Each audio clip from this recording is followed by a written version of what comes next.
자, 여러분 반갑습니다. 좋은 하루 보내셨는지요? 낮에는 날씨가 참 좋죠. 내일 수능인데 이제 또 비가 오고 또 점점 추워진다고 합니다. 어쨌든 하루하루 은혜 가운데 살아가는 나날들입니다.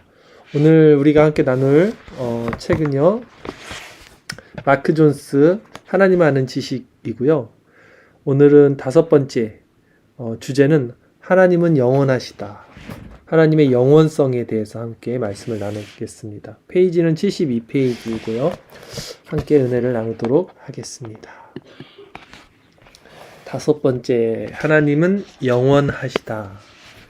교리, 하나님은 영존하시는 하나님이다.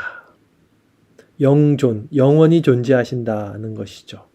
달리 표현하자면 하나님은 영원하시다. 그러나 이 말을 하자마자 우리는 한 가지 심각한 문제에 봉착한다. 우리는 항존하는 존재가 아니라, 항상 항존하는 존재가 아니라 언제나 계셨고 앞으로도 늘 계실 하나님으로부터 창조된 존재이기 때문에 하나님의 영원성을 이해하거나 표현할 수 없다. 그렇죠? 하나님은 창조주, 조물주, 우리는 피조물, 창조된 존재이기 때문에 우리를 지으신 하나님을 다 이해하거나 그분의 영원성에 대해서 알 수는 없다는 것입니다. 하나님은 영원하시다고 할 때 우리는 무슨 뜻으로 그 말을 하는가? 하나님에게는 시작이 없다. 그 사실에 대해 생각해 보라. 하나님은 늘 존재해 오셨다. 그 무언가가 하나님을 존재하시게 한 게 아니다. 우리는 우리의 조상으로부터 나죠. 부모님이 있기 때문에 우리가 존재한 거고, 그 부모님도 그 부모님으로부터 존재된 거고. 그러나 하나님은 그 무언가가 하나님을 존재하시게 한 것이 아니라는 것입니다. 이렇게 생각하다 보면 우리는 멈칫하게 된다. 하나님을 걸어 옛적부터 항상 계시니라고 하지만 이것도 하나님의 영원성에 대해 말하는 방식으로는 여전히 부적절하다. 하나님은 나이를 먹는 분이 아니기 때문이다. 하나님은 나이가 많지도 않고 나이가 어리지도 않다. 하나님이 나이가 많지도 않고 어리지도 않다는 말은 뭐냐면 하나님이 영원 속에 계신다는 거예요. 시간을 벗어난 존재이기 때문에 이 나이라는 것은 시간과 관련이 돼 있잖아요. 그러나 하나님은 시간 밖에 계시기 때문에 나이의 개념을 적용할 수 없다는 것입니다. 옛적부터 계신 이는 하나님이 자기 자신 안에 모든 시간과 시대를 다 포괄한다는 사실을 강조하는 말로 우리의 제한된 이해에 적합한 표현이다. 그러니까 옛적부터 계신 이라는 이런 말씀은 인간 편에서 인간이 하나님을 이해할 때 필요한 말씀이고 하나님 편에서는 적합한 표현이 아니다는 것이죠. 하나님에게는 끝이 없다. 시작도 없고 끝이 없죠. 알파 오메가, 처음과 나중이죠. 하나님에게는 시간의 연속이라는 게 없다. 하나님의 영원성은 하나님의 다른 속성, 이를테면 불변성, 즉 하나님은 변할 수 없다. 또 전지성, 하나님은 모든 것을 다 아신다. 같은 속성에서 분리될 수 없다. 이게 우리가 하나님은 단순하시다라는 속성에서 살펴봤던 내용이죠. 하나님은 지금까지 존재했거나 혹은 앞으로 존재하게 될 모든 것들을 동시에 보시며 이를 가리켜 우리는 영원한 현재라고 할 수 있다. 자, 이 동시에 본다는 표현을 신학자들도 했고 C.S. 루이스 같은 경우도 했고요. 그래서 이를 가리켜 우리는 영원한 현재, 하나님은 어제도 계시고 오늘도 계시고 내일도 계시는 죽은 자의 하나님이 아니고 산 자의 하나님이다. 그래서 영원한 현재에 계신다. 이렇게 말하고 있습니다. 영원한 현재 개념을 설명하기 위해 우리가 지금 야구 중계를 보고 있다고 가정해 보자. 마크 존스는 야구 경기로 이 하나님의 시간, 영원성을 우리가 이해할 수 있는 내용으로 설명을 합니다. 우리는 매 순간이 연속되는 가운데 생중계로 경기를 보고 있다. 경기가 상세하게 이어지기 전에는 그 내용을 확실하게 알 수 없다. 우리는 경기가 우리 눈앞에 펼쳐지기를 기다린다. 자, 야구 경기를 할 때 우리가 기다리고 또 야구 경기가 펼쳐지면서 그거를 시간 순서대로 본다는 거예요. 다시 말해 9회는 8회까지의 경기가 진행된 후에야 벌어진다. 그러나 하나님은 야구 경기를 우리가 보는 것처럼 보지 않으신다. 하나님은 경기가 진행되는 모든 과정을 한꺼번에 보신다. 하나님은 9회를 보는 동시에 1회도 보신다. 그러나 하나님은 9회를 1회와 섞지 않으신다. 이게 무슨 말씀입니까? 하나님이 9회를 알기 때문에 1회 이렇게 행동하지 않는다. 이게 섞지 않는다. 예지 예정을 염두에 두고 쓴 글 같아요. 하나님은 우리가 하는 행동을 보고 그 결과를 미리 아셔서 그렇게 이루지 않는다. 이 뜻이겠죠. 자, 안셀무스는 위에서 언급한 이런 모든 개념을 다음과 같이 아름답게 포장한다. 영혼을 통해 주님은 과거에도 계셨고 지금도 계시고 앞으로도 계실 것입니다. 그보다 주님은 어제요 오늘이며 내일이십니다. 아니, 주님은 그저 계신다. 모든 시간을 초월해 존재하신다고 하는 게 낫겠습니다. 주님은 어제나 오늘이나 내일 존재하지 않으십니다. 어제, 오늘, 내일은 다름 아니라 이 생에서 시간을 구별하는 말일 뿐이기 때문입니다. 주님 아니면 그 무엇도 존재할 수 없지만 주님이 공간이나 시간 속에 계신 게 아니라 만물이 주님 안에 있습니다. 주님은 그 무엇 안에도 담기지 않으시고 오히려 주님께서 만물을 담으시기 때문입니다. 자, 우리가 이 영원하신 하나님에 대한 이해가 조금만 있더라도 얼마나 큰 감격을 할 수 있을 것이고 또 나아가서 우리의 구원에 대한 확신도 가질 수 있습니다. 예수 그리스도께서 십자가에서 내가 다 이루었다 라고 말씀하셨던 것이 마치 야구 경기장에서 1회를 보면서 9회도 동시에 보시는 그 하나님이라고 우리가 연상을 한다면 어제의 우리의 모습, 오늘의 우리의 모습, 또 내일의 우리의 모습, 모든 우리의 모습도 이미 하나님 안에서 하나님이 우리를 그분의 양자로 또 칭의된 자로 구원해 주심을 감사할 수 있는 어떤 그런 동기, 어떤 그런 조건이 됨을 우리는 이 하나님의 영원성을 통해서 확증할 수 있을 것입니다. 자, 이제 교리 하나님의 영원성 다시 한번 말씀드리지만 피조물이 이 창조자이신 하나님의 그 속성, 특히 영원성에 대해서는 다 알 수 없습니다. 저는 이렇게만 말하고 싶어요. 오히려 우리가 피조물이지만 하나님의 영원성에 대해서 생각하는 것만으로도 너무나 감격스러운 일이다.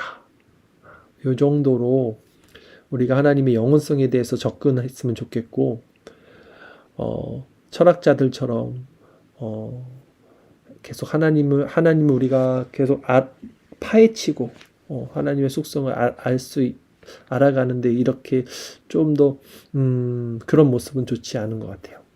어쨌든 영원하신 하나님이 우리에게 큰 은혜가 됨을 고백합니다.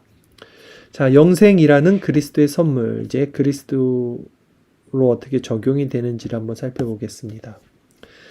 만물보다 먼저 계시는,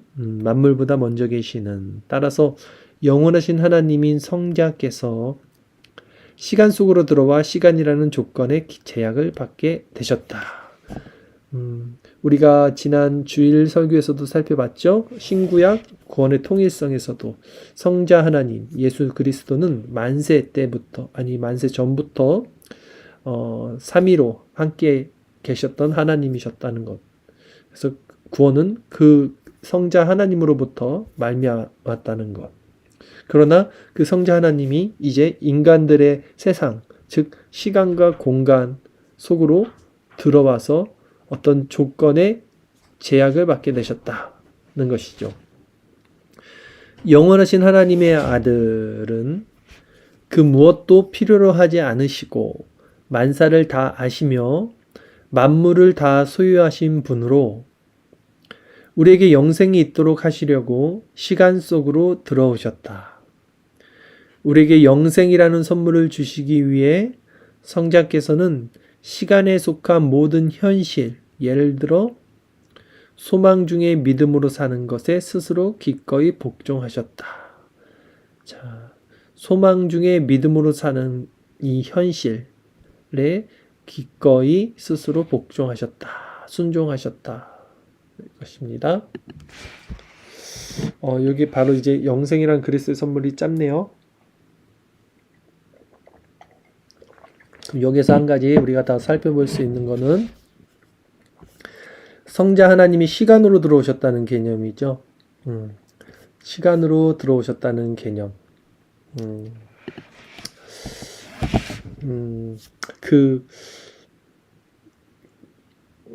이 하나님의 영원성에 대해서 우리가 오해를 할 수 있는 부분이 있어서 이 부분을 한번 말씀을 드리고 넘어가도록 하겠습니다. 우리의 구원은 만세 전부터 하나님 안에서 예정이 되어 있고요. 그 작정 가운데 우리는 구원을 받게 되어 있습니다. 이것이 하나님의 주권이죠. 그리고 이것이 하나님의 예정이죠. 그런데 우리가 이것을 조금 오해를 하게 되면 어떤 현상이 일어나냐면 그것을 이제 신학적으로는 영원칭이라고 하는데요. 우리의 칭의가 영원 속에서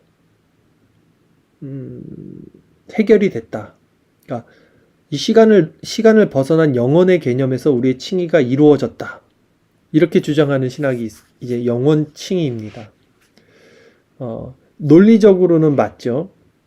그렇죠. 우리는 만세 전에 예정이 되었기 때문에 우리의 칭의도 영원의 측면에서 하나님 품 안에서 이제 완성이 되었다라는 개념인데요.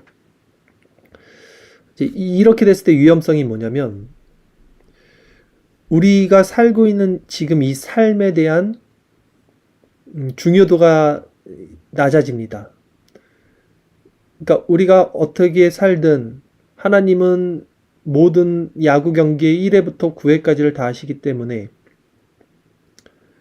결국 우리는 구원을 받는다. 하나님의 영혼 안에서 이 개념을 갖게 되기 때문에 이 현실 속에서의 삶이 약화될 수밖에 없어요. 실제 이런 영원 칭의를 주장했던 교회들이 한국 교회 개혁주의를 표방하는 그 교회에서 큰 문제를 일으켰고요. 지금까지 그 여파들이 있고요. 이런 관점에서 가장 큰 문제는 뭐냐면 이런 신학이 가지고 있는 가장 큰 문제는 시간을 간과한다는 것입니다. 즉 우리의 인생, 삶을 간과한다는 것입니다. 그런데 성경을 자세히 보면 칭의는 항상 시간 안에서 일어납니다. 즉 그리스도가 시간과 공간 안으로 들어오신 것처럼 이 시간과 공간 안에서 칭의도 일어난다는 거예요. 그러기에 우리는 이 시간과 공간을 소홀히 하거나 하찮게 여길 수 없다는 거죠. 즉 우리 인생을 우리는 하찮게 여길 수 없다는 거예요. 우리의 칭의는 하나님의 영원적인 주권이지만 그럼에도 이 칭의는 이 시간이라는 인생에서 일어나고 그렇기 때문에 우리는 이 시간 안에서 우리가 해야 할 일들을 열심히 해나가야 합니다. 그래서 천국은 침노하는 자의 것이라는 것이 이 시간과 역사 안에서 그 천국의 확장성을 이야기하고 있는 것이죠.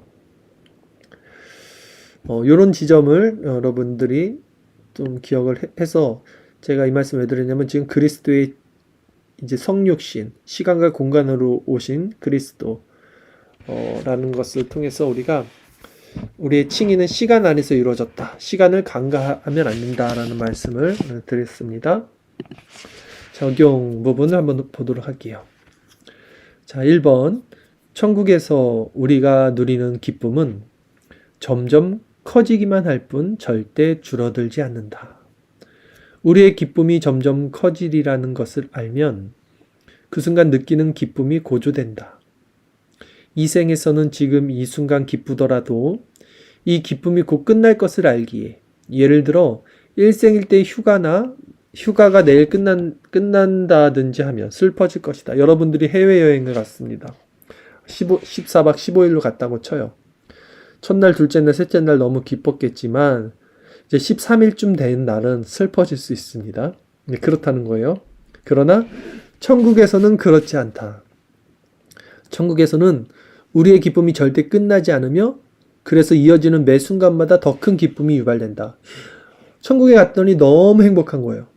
근데 이게 14박 15일이 아니라 영원히 지속된다는 거니까 시간도 없겠지만 계속해서 이 기쁨이 증가된다는 것입니다.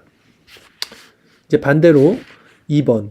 지옥에 들어간 자들에 대해 말하자면 이들의 절망 또한 점점 커지기만 할 뿐 절대 줄어들지 않을 것이다. 이 생에서는 어려움을 만나도 그 순간이 곧 지나갈 것을 알기에, 예를 들어서 아무리 스트레스가 심해도 12시간만 근무하면 퇴근하는 간호사처럼, 2교대 간호사네요.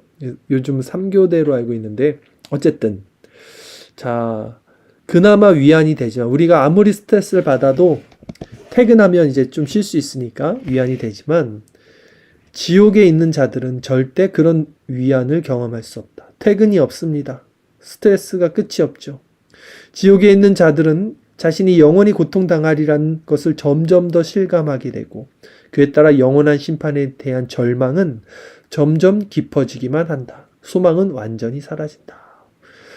이 영원성이 천국과 지옥에 적용이 될 때 우리의 이 마음의 상태가 정말 어떻겠습니까, 여러분? 이거는 상상을 초월하고 혹여라도 우리가 지옥에 가게 된다면 정말 끔찍한, 이건 결코 있어서는 안 될 일이라는 것을 알 수 있죠. 여기 이 땅에서 고난을 당할 때 우리에게는 언제나 바라며 기대하는 하나님의 약속이 있다.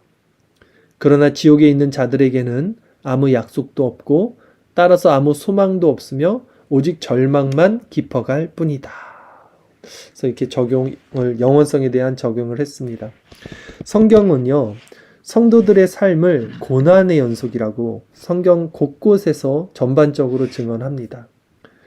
부자와 거지 나사로 비유에서도 거지는 이 땅에서 고통을 당했기에 아브라함 품에서 평안을 얻는다고 말했고, 부자는 이 땅 가운데 유의하고 자신의 그 정욕을 위해서 살았기 때문에 음부에서 고통을 받는다, 이렇게 말을 합니다.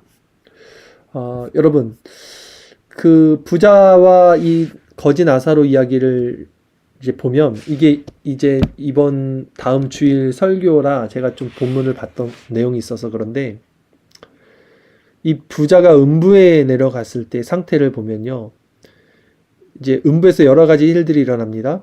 자, 아브라함이 저편에서 보이고 나사로 보고 손가락에 손에 물을 찍어서 입술에 대게 해달라고 구하고, 그것도 안 되니까 나사로를 다시 세상으로 보내서 자기 그 오형제를 다시 이렇게 천국과 지옥이 있다는 것을 알게 해달라고도 구하고, 이런 내용들을 이렇게 살펴보면 이 부자가 음부에 가 있으면서도 아직 그 정체성이 바뀌지 않았다는 걸 알 수 있어요. 그러니까 자기중심적이고 이기적이고 여전히 나사로를 하찮게 여기고 나사로를 마치 자기 종인 양 부리려고 하고, 어쨌든 이런 모습들, 그 다음에 하나님을 아버지, 아브라함, 그러니까 자기는 아직도 유대인이다. 이런 생각도 갖고 있고요. 저 무슨 말이냐면, 그 본문으로 유추해 볼 때 우리가 천국에 가거나 지옥에 갈 때 이 지상에서 이 현실, 시간과 공간에 있었던 이 생에서의 삶이 삭제되거나 전혀 다른 차원의 존재가 되는 게 아니라는 거죠. 여기서 느꼈던 감정과 내가 가지고 있던 모든 사상과 그 나의 모든 마음이 그대로 그 내세까지 사후세계에 이어져 나간다는 것을 우리는 그 본문을 통해서 알 수 있다는 것입니다. 즉 우리가 이 땅에서 천국을 누리지 못하면 죽어서도 천국을 누리지 못한다는 거예요. 이 땅에서 하나님 나라를 경험하지 못하면, 그 상태를 받지 못하고 그리스도와 연합되어서 그 희락의 은혜를 경험하지 못하면, 그래서 낮은 심령으로 자기 부정으로 그 하나님의 마음을 갖고 있지 못하면 죽어서 그 마음이 그대로 이어진다는 거예요. 음부에서도 그 고통을 받으면서도 그 부자는 자기 정체성이 바뀌지 않았다는 것을 우리는 볼 수 있었다는 것입니다. 자, 여러분, 하나님의 오늘 영원성에 대해서 우리가 살펴봤습니다. 아까도 말씀드렸지만 하나님의 영원성을 통해서 우리는 이싱칭이를 다시 한번 생각해 봅시다. 마치 반율법자들처럼 혹은 구원파들처럼 나는 하나님 안에서 예정받았고 구원받았다라고 확증을 하고 있다면 그걸 하나님 영원칭에다 두지 마시고 실제 이 시간에서 그 열매가 나에게 맺어지고 있는가에 초점을 두십시오. 천국은 침노하는 자의 것이고 우리의 칭의는 이 시간이라는 또 이 역사라는 또 이 공간이라는 우리의 삶 속에서 이루어져야 되는 것입니다. 그러기에 이 삶 속에서 우리가 해야 할 역할이 있고 책임이 있다는 것이죠. 이 땅에서 우리가 하나님 나라를 경험하지 못하면 죽어서도 우리는 그 속성 가운데 하나님 나라로 가는 것이 아니라 여전히 자기 부정이 되지 않고 세상에서 즐기고 세상 것을 바라보고 세상 것을 좋아했던 그 마음을 가지고 후회하는 음부로 내려가게 된다는 것입니다. 그러나 우리가 이 땅에서 늘 자기를 부정하고 이 세상 것을 추구하지 않고 인내하고 고난 중에서도 소망을 가지고 저 천국을 바라본다면 그 자들이 이 세상에서도 그리스도와 연합된 평안한 마음, 주님이 지켜주시는 마음을 이 현세에서도 경험할 것이고 그 낮은 마음, 그 겸손한, 겸비된 그 온유한 마음을 품고 사후에도 죽어서도 천국에 가서 그 낙원과 그 천국에서 영원히 더 증가되는 그 하나님의 은혜를 경험하는 그런 존재가 될 것이라고 오늘 본문을 통해서 우리는 살펴볼 수 있습니다. 자, 우리 오늘 본문을 통해서 다시 한번 각자 묵상 기도 드리시고요. 우리가 정말 이 세상, 정말 한시적인 세상 것에 눈을 좀 들지 않았으면 좋겠습니다. 영원한 것, 그리스도 안에 있는 세계, 그리스도 안에 있는 희락, 그리스도 안에 있는 평안, 그것을 실제 우리가 맛봐야 되고요. 그것을 맛볼 수 있는 이 시간, 우리 기도를 통해서 그 은혜를 구하며 함께 기도하며 나가는 시간 갖도록 하겠습니다.